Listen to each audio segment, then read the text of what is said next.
پہلی بات یہ کہ میں بلی نہیں بلا ہوں. دوسری بات یہ کہ مجھے آپ کی بلی بننے میں کوئی دلچسپی نہیں ہے پھپھو.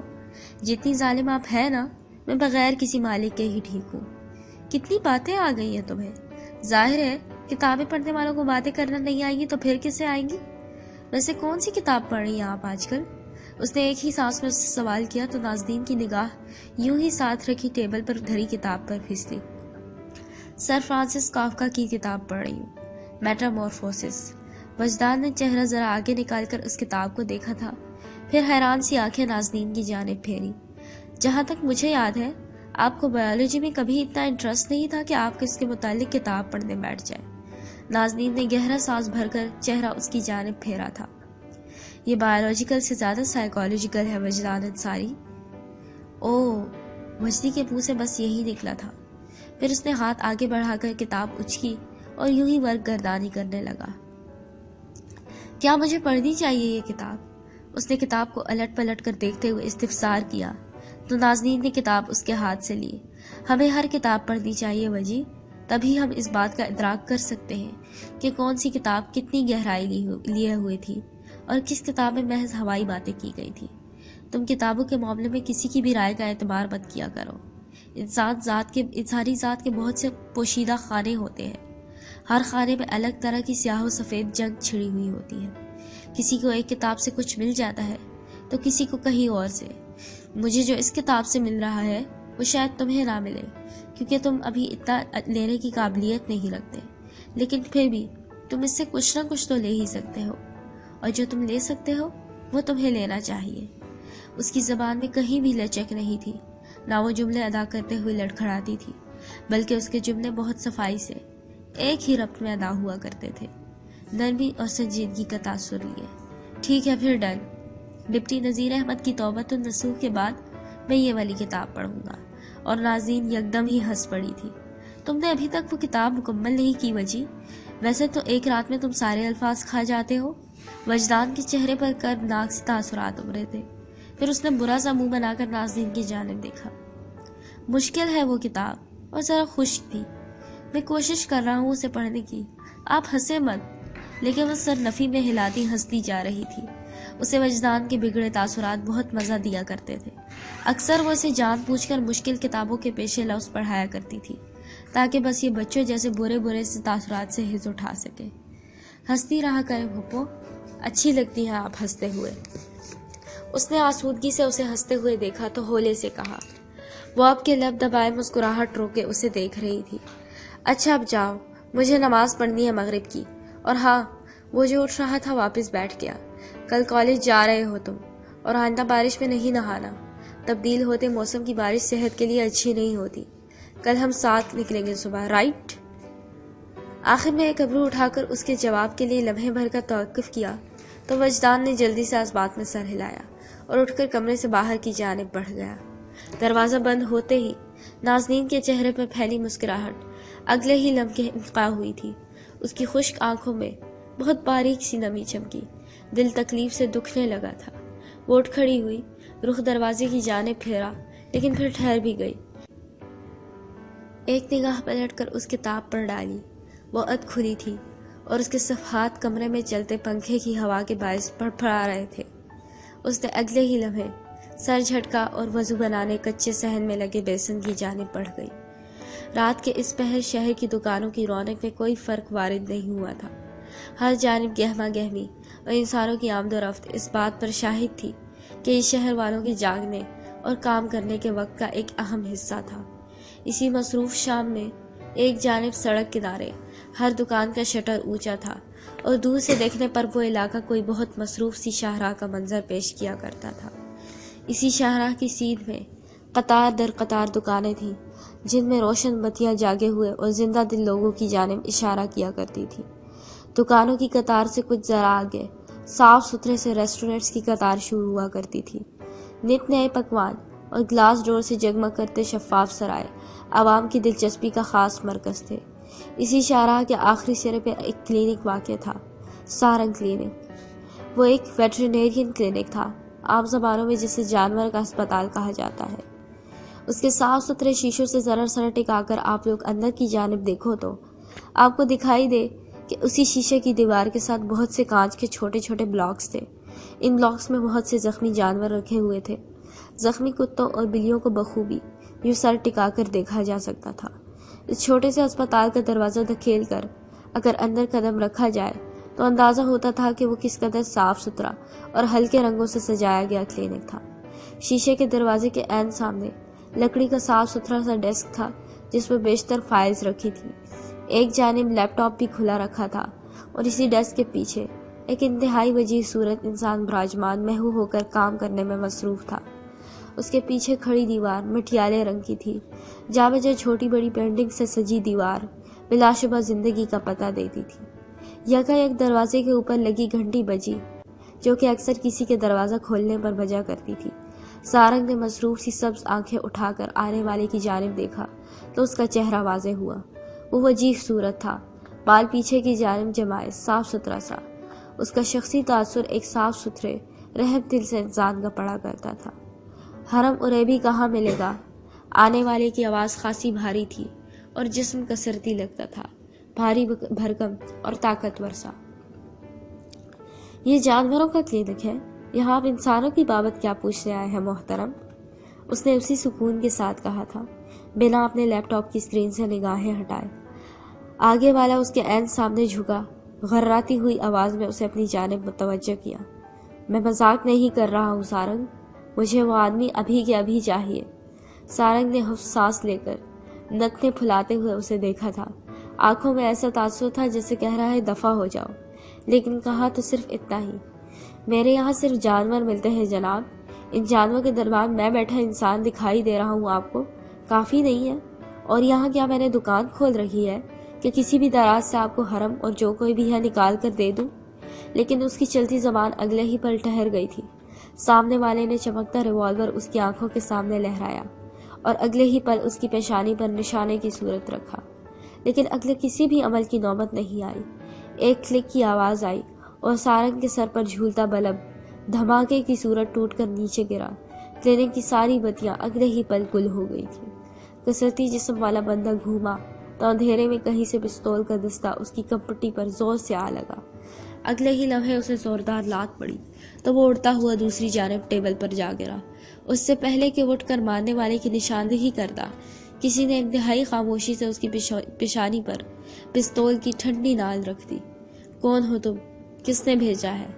بہت ٹھنڈی آواز تھی وہ، پستول کی ٹھنڈی نال سے بھی زیادہ یخ اور خاموش۔ تم حرم اریبی ہو نا؟ کیا اتنے ایکشن کے بعد بھی یہ پوچھنے کی ضرورت ہے تمہیں؟ اندھیرے سے سارنگ کا بہت جلا ہوا تبصرہ ابھرا تھا۔ حرم نے اس کی پیشانی پر پستول گاڑی تو وہ یکدم بول اٹھا، مجھے ڈرگ ڈیلر عابد یاسین کے بارے میں معلومات چاہی تھی۔ میں نے یہاں ڈرگز کا کاروبار نہیں کھول رکھا، جو تم منہ اٹھا کر کہیں سے بھی چلے آؤ گے تو میں تمہیں اگلے پچھلے کھاتوں کا حساب دیتا پھروں گا۔ شرافت سے ابھی کے ابھی دفع ہو جاؤ۔ اس کی آواز نارمل تھی۔ اندھیرے میں اندازہ لگانا مشکل تھا کہ وہ کس جانب کھڑا تھا اور اس کی پوزیشن کیا تھی، لیکن جو ہی کلینک کی گل ہوئی بتیاں اگلے ہی پل روشن ہوئی تو وہاں کوئی بھی موجود نہیں تھا سوائے اوندھے ٹیبل کے اس پار گرے شخص کے۔ سارنگ نے گردن ہلائی تھی۔ گرا ہوا بندہ آنکھیں پھاڑے آس پاس دیکھنے کی صحیح کر رہا تھا کہ ابھی تو وہ چھلاوا نگاہوں کے سامنے کھڑا تھا، لیکن اگلے ہی پل وہ کسی خاموش سائے کی مانند گویا ہوا ہی میں غائب ہو گیا تھا۔ سارنگ نے گردن ذرا آگے نکال کر اسے دیکھا اور مسکرایا۔ کسی اور کے بارے میں معلومات چاہیے تمہیں کاکے؟ مزے سے پوچھا۔ وہ دانت پیستا کپڑے جھاڑتا اٹھا تھا، پھر ایک قہر آلود نگاہ سارنگ پر ڈالی۔ میں دوبارہ آؤں گا، بتا دینا اس حرم کو بھی۔ میں ادھر کوئی تمہارا پیغمبر نہیں بیٹھا ہوں کہ تمہارے پیغامات اس تک پہنچاتا رہوں۔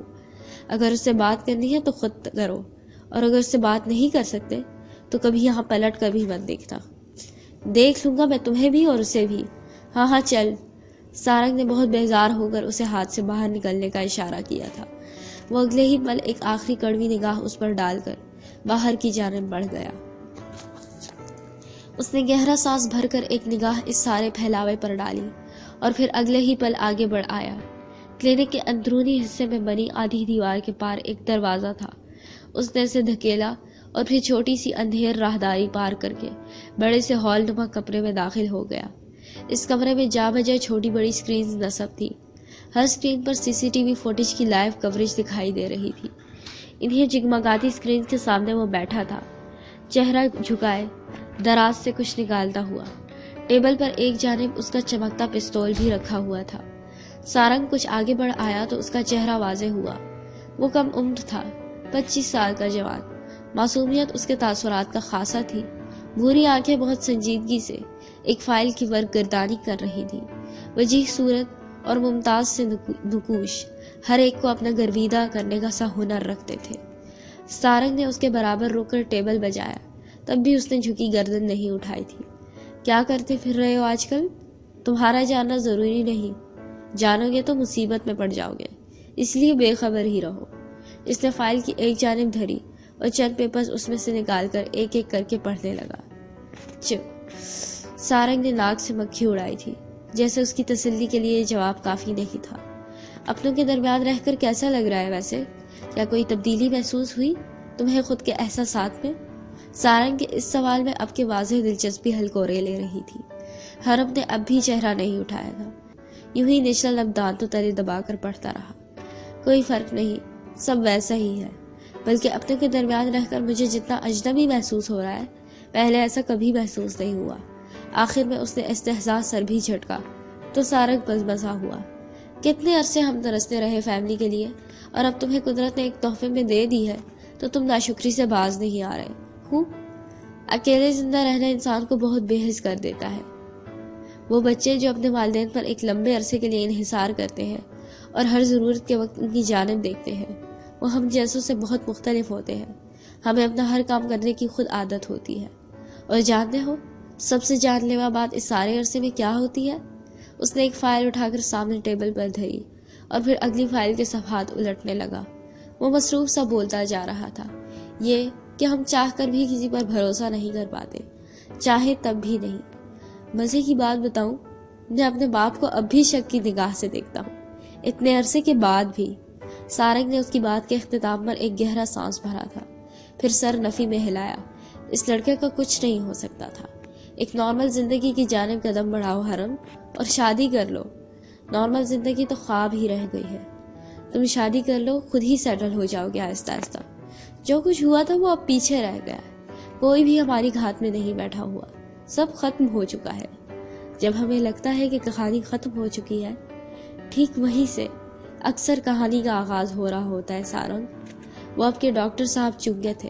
اس نے آنکھیں سکیڑ کر حرم کے جھکے سر کو دیکھا. کیا مطلب ہے؟ مطلب یہ ہے کہ میں نے جو دروازہ بند کر دیا تھا ان بے نشان گلیوں کا، لیکن ان گلیوں میں اب بھی کوئی قید ہے. مجھے اس دروازے کو بند کرنے سے پہلے اسے وہاں سے نکالنا ہوگا. حرم، اس نے سر اٹھایا تھا. بھورا ارتکاز بہت نرم سا تھا، روئی کے گالوں کی مانند. کوئی زندہ رہ گیا ہے سارنگ؟ یہ کیا کہہ رہے ہو؟ وہ ششدر ہی تو رہ گیا تھا. لیکن حرم یوں ہی سکون سے بیٹھا رہا. ہم نے دروازے بند کر دیے تھے، لیکن میں نے کہا نا، بھیڑیے جاگ گئے ہیں. وہ سونگ چکے ہیں کہ ایک آخری سروائیور زندہ ہے اور وہ اس کے پیچھے آئیں گے. مجھے انہیں روکنا ہوگا، کیونکہ میں نے وعدہ کیا تھا. میں نے اس مرتے شخص سے وعدہ کیا تھا سارنگ. وہ وعدہ ہر رات میری روح پر کوڑے برساتا ہے. نارمل زندگی کا ہر خواب ایک بار پھر سے دھول کی نظر ہوتا جا رہا ہے. لیکن بس اس ایک آخری کام کے بعد میں کبھی پیچھے مڑ کر نہیں دیکھوں گا. یہ اب خود سے میرا عہد ہے. لیکن وہ تو آنکھیں کھولے بے یقینی سے اسے سن رہا تھا. اسے اس کی باتوں سے بہت پریشان کر دیا تھا. ہم اس قصے کو ختم کر چکے تھے، پھر اب وہ کیا چاہتے ہیں؟ اور تم کیوں اپنی جان مصیبت میں ڈال رہے ہو حرم؟ یہ تمہارا بلکہ ہم میں سے کسی کا بھی مسئلہ نہیں ہے کہ اگر وہ کسی کے پیچھے آتے ہیں تو تم ابھی کے ابھی بند کرو یہ سب اور گھر جاؤ اپنے. میں تمہیں ایک بار پھر سے نشانے پر زندہ رہتے نہیں دیکھ سکتا. میں وعدہ کر چکا ہوں، اب کچھ نہیں ہو سکتا. لیکن سارنگ نے تیش میں آ کر دونوں ہاتھ ٹیبل پر مارے تھے. حرم نے گہرا سانس لے کر اسی اطمینان سے اس کی جانب دیکھا. وہ اس سے ایسے ہی کسی رویے کی توقع کر رہا تھا. وعدہ ختم ہو چکا، اور جس سے تم نے وعدہ لیا تھا وہ مر چکا ہے. اب وہ مر چکا ہے، لیکن حرم زندہ ہے. اس کی بھوری آنکھیں اب بھی نرم ہی رہیں. سارنگ یکدم ہی سیدھا ہو گیا تھا. پھر ہاتھ ہوا میں لہرا کر اسے کچھ سمجھانا چاہا، لیکن بے سود۔ اسے سمجھ نہیں آیا کہ وہ اپنی بات کا آغاز کہاں سے کرے اور کیسے کرے۔ تم پاگل ہو کیا؟ مر جاؤ گے۔ ایسے کیسے مر جاؤں گا؟ وہ ہنسا تھا لیکن سارنگ نہیں ہنس سکا۔ وہ واقعتاً پریشان ہو گیا تھا۔ حرم نے چہرہ اٹھا کر اسے دیکھا اور پھر ہولے سے بولا، بھولو مت کہ میں ذرا بعد کا سب سے خطرناک شوٹر رہ چکا ہوں۔ حرم یہ خطرناک ہوگا، رسکی ہے یہ سب، جانتا ہوں۔ پھر بھی؟ ہاں پھر بھی۔ کچھ لمحے کوئی کچھ نہ بولا۔ سارے کلینک میں محض کتے اور بلیوں کی آوازیں گونجتی رہی، لیکن پھر سارنگ کی بہت تھکی تھکی سی آواز اس کے آس پاس ابھری تھی۔ تم مجھے بتاؤ کہ میرے کلینک کو تباہ حال شہر میں بدلنا کب ترک کرو گے؟ جب دیکھو کوئی نہ کوئی تباہی لے کر ہی آتے ہو۔ مجھے چیزیں ایک ہی انداز میں نہیں پسند سارنگ، جانتے ہو تم۔ تو اس کے لیے میرے بیچارے کلینک کو زلزلوں کی زد میں دینا کیا فرض ہے تمہارا؟ وہ اب کی بار تب کیا تھا؟ گردن جھکا کر کاغذات کو سکین کرتا حرم مسکرایا تھا، پھر بھوری پرکشش سی آنکھیں اٹھا کر اسے دیکھا۔ سوری۔ دنیا جہاں کی کمینگی چہرے پر سجا کر اس نے مسکراتے ہوئے کہا تھا، میرے ہاتھوں مرو گے کسی دن تم، میں بتائے دے رہا ہوں تمہیں۔ تمہارے جانور انتظار کر رہے ہوں گے تمہارا، شاباش جاؤ۔ اس نے دلجنی مسکراہٹ چھپا کر کہا تھا، لیکن سارنگ کی سرخ رنگت بتا رہی تھی کہ وہ اس کی مسکراہٹ دیکھ چکا ہے۔ اس نے شراب سے اس کے ساتھ ایک فائل رکھی تو حرم نے ڈر کر ہاتھ پیچھے کیے۔ اس دن کو اب تک کوستا ہوں میں جس دن میں نے تمہاری طرف دوستی کا ہاتھ بڑھایا تھا۔ لعنت ہو تم پر اور مجھ پر بھی۔ آپ پر تو لعنت بے شمار۔ پیچھے سے ہانک لگانا اس نے اپنا فرض سمجھا تھا۔ ست شکر کہ سارنگ نے اس کی ہانک پر کان، ناک اور دل نہیں دھرا تھا، نہیں تو وہ کہیں کا نہیں رہتا۔ اس کے باہر نکلتے ہی اس نے چند پرچے تازہ فائل میں لگائے اور پھر پستول اڑستا اٹھ کھڑا ہوا۔ جاتے جاتے اس نے یاد آنے پر ایک کتاب نکال کر نگاہوں کے سامنے کی اور پھر کچھ سوچ کر مسکراتا ہوا اپنے ساتھ لیے باہر کی جانب بڑھ گیا۔ اس کتاب کا نام جانتے ہیں کیا تھا؟ میٹامورفوسس، جو کہ سر فرانسس کافکا کی تحریر کردہ تھی۔